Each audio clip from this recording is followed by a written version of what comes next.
All right, so in this video, we're going to go over the updates to the pro forma for multifamily renovations. Now, these are updates for version 1.1, and this is the second video. So as I go through and I make major updates that are significant enough, I'll just keep adding videos to this. And if you haven't already, I would suggest first watching the video of the initial release, and it should be linked down in the description. And if you're on our website, it should be just on the same page that you're viewing this video.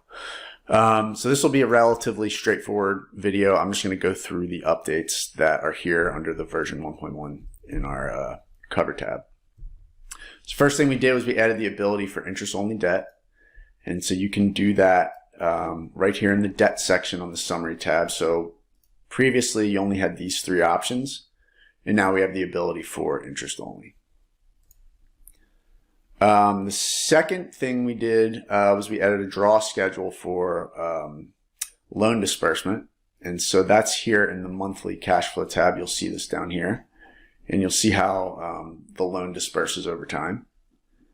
The only time this changes is when we do disperse all at once and amortizing. Then there won't be any draw schedule, and you'll just be funding as is over time.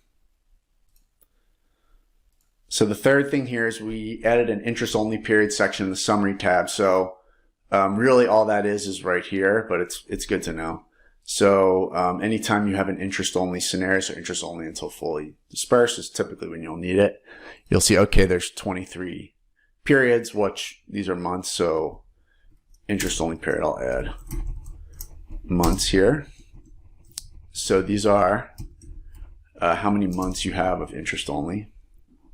And then if you do full interest only, it should be your entire hold period.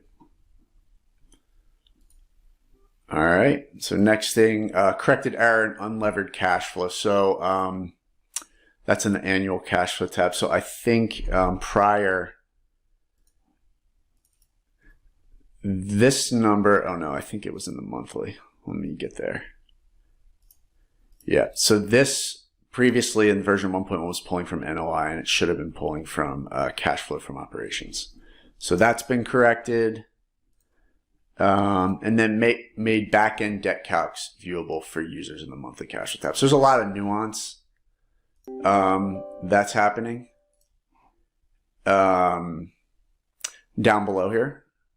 And so if you wanted to follow the formulas throughout the debt scenarios, you'll see how it's pulling in from there. So it's really just more for educational purposes for you guys to be able to learn at least how I think about stuff and how I break stuff out. So to the extent that it's helpful, I just opened it up so you guys can check it out.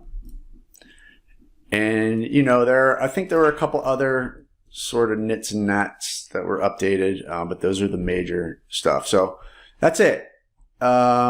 Very quick video. I hope that's helpful. And yeah, this is the update. And so I'll probably be updating this more frequently because it's so new and I'm actually utilizing it and using it. Yeah, so